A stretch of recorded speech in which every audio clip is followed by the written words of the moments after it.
So what's your book about? The book is about a race riot that happened in Chicago, which is my hometown, in the year 1919. And the riot was one of several riots that happened that summer in the United States.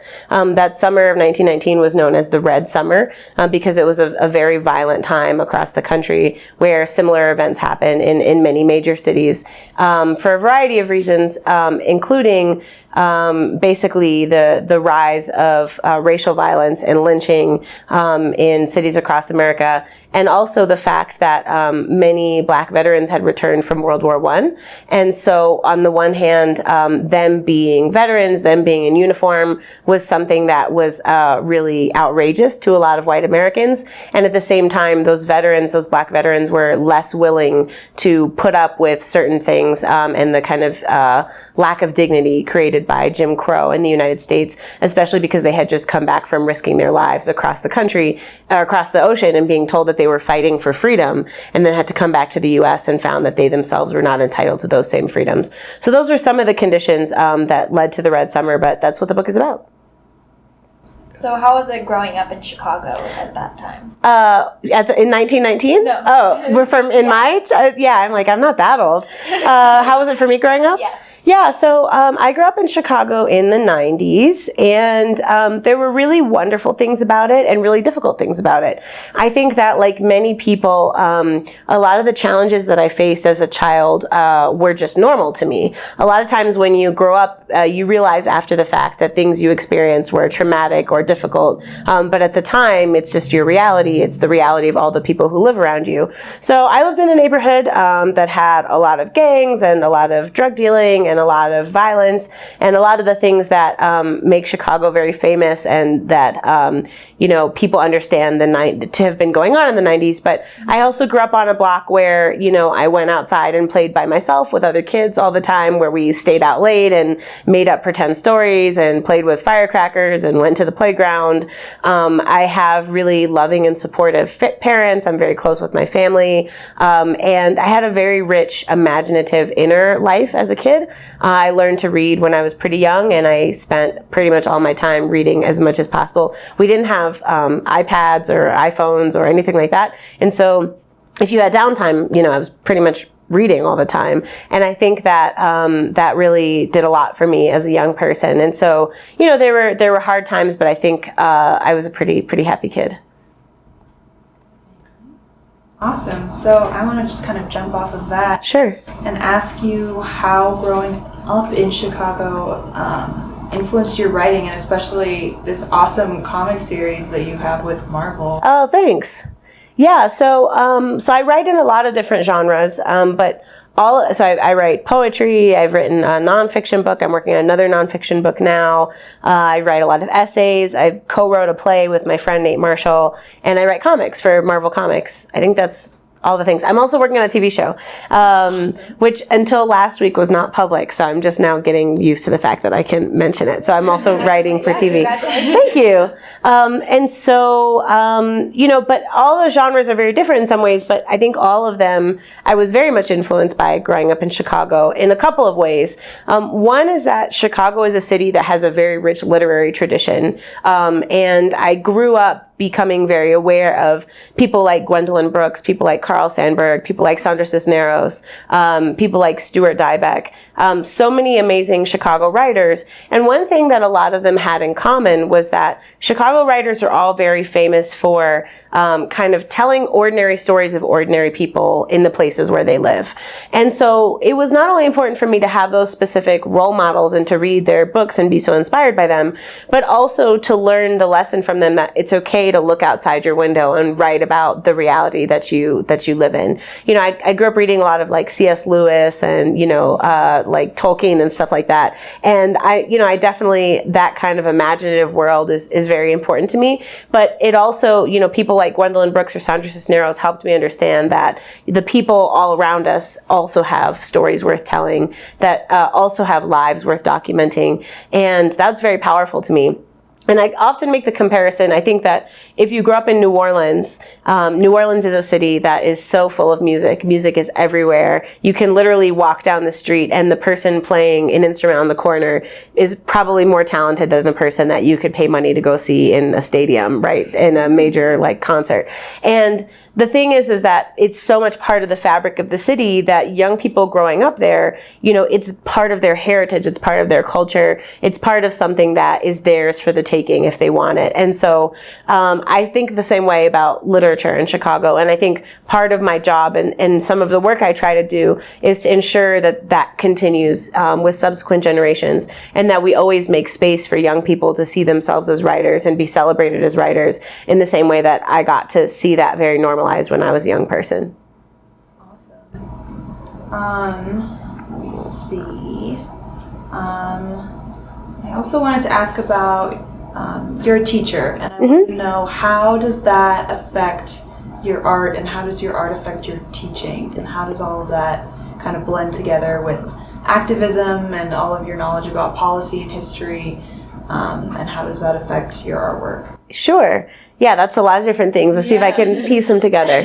Well, I think that I started out my professional career as a middle school teacher. Now I'm a professor at a university, and so I teach master's and college and PhD students. But when I first started working in schools, before I got my degree, I was working in first grade classrooms and second grade classrooms. And then after I graduated and I became a licensed public school teacher, I was working in 6th, 7th, and 8th grade. And the thing about that is that you really have to cultivate, all teachers are different, but this is the way my teaching philosophy.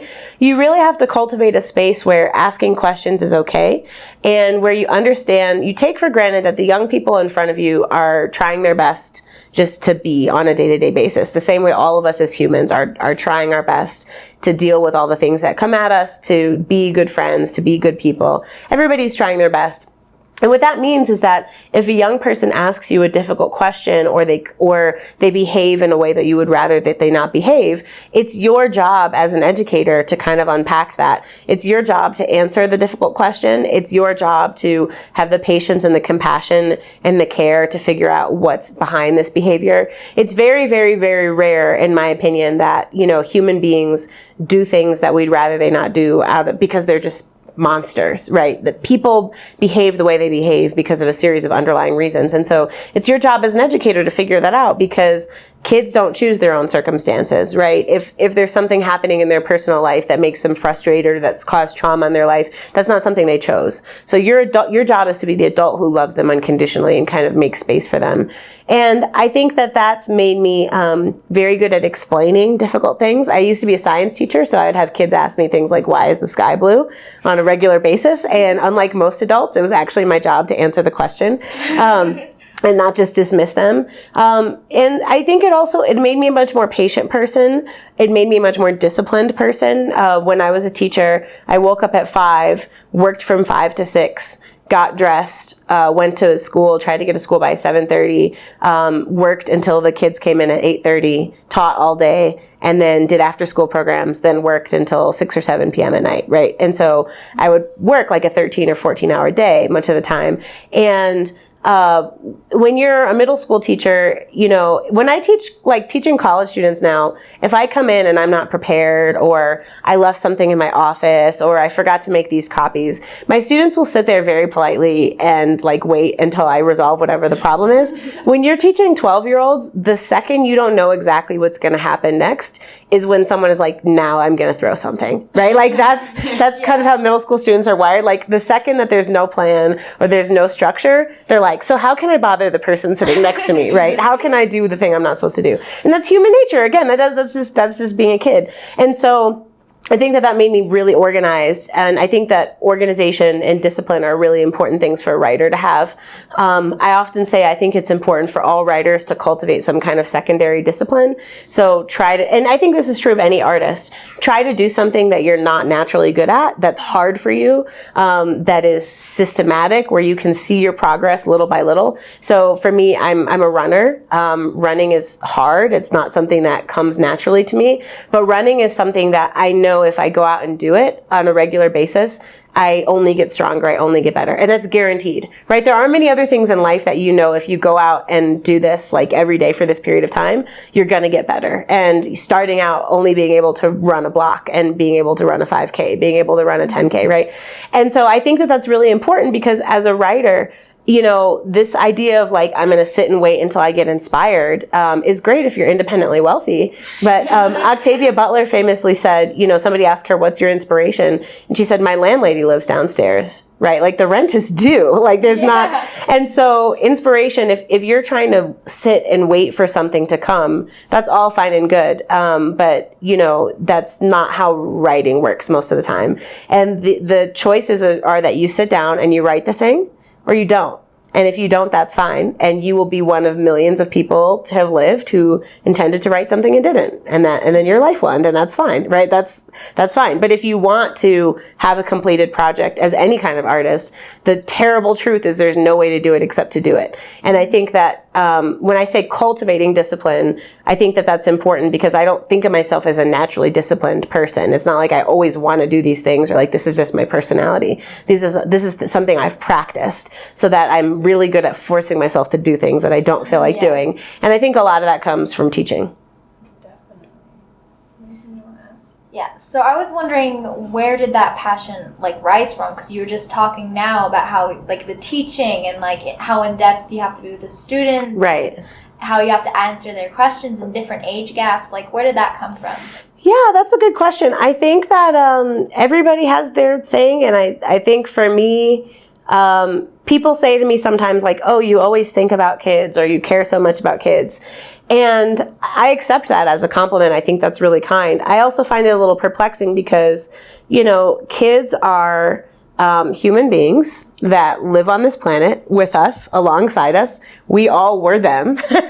Some of us quite recently, some of us in our hearts continue to be them, right? And the thing about kids is that again, they're born into a world where they have absolutely no control over their circumstances. They don't get to decide if they're born into a family that's wealthy, a family that, where parents have time or resources to spend a lot of extra time with them, supplementing whatever they're doing in school.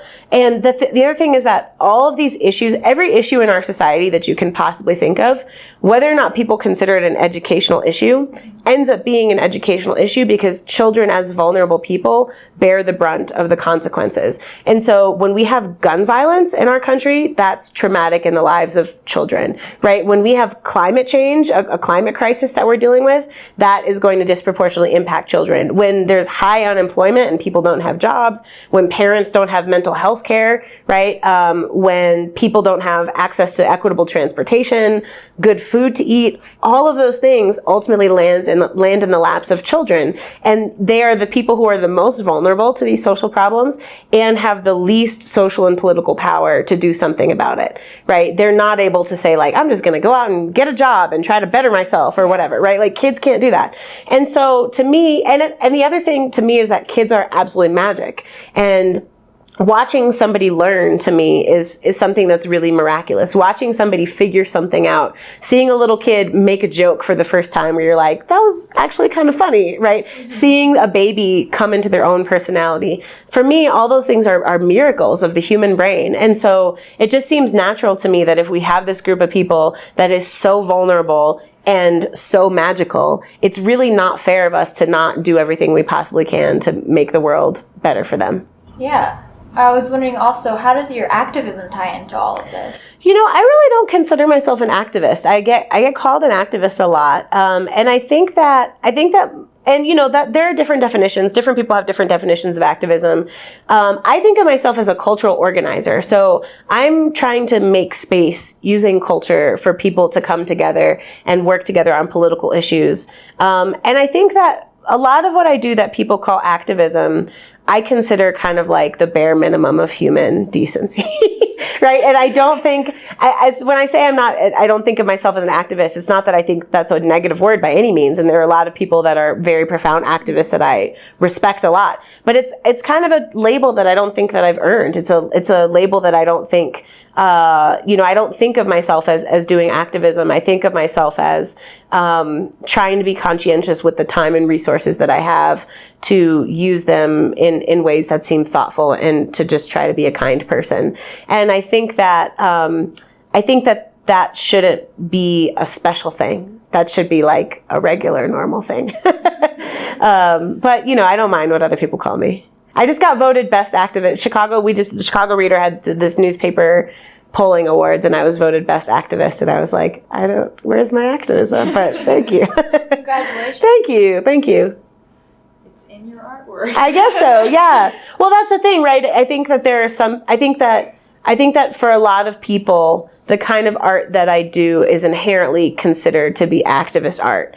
And again, I don't see anything wrong with that. But to me, that is only the case if we accept other, if a middle-class white dude makes a piece of art that is about being a middle-class white dude that perpetuates ideologies that he was born with and raised with as a middle-class white dude, that presume the lives of middle-class white dudes as normal, that is also a political act, right? It's just that it's not seen as that. It's seen as just being normal, right? And so it's true that in a world for Marvel, I'm the 5th Black woman in the 80-year history of the company to write for Marvel Comics, right?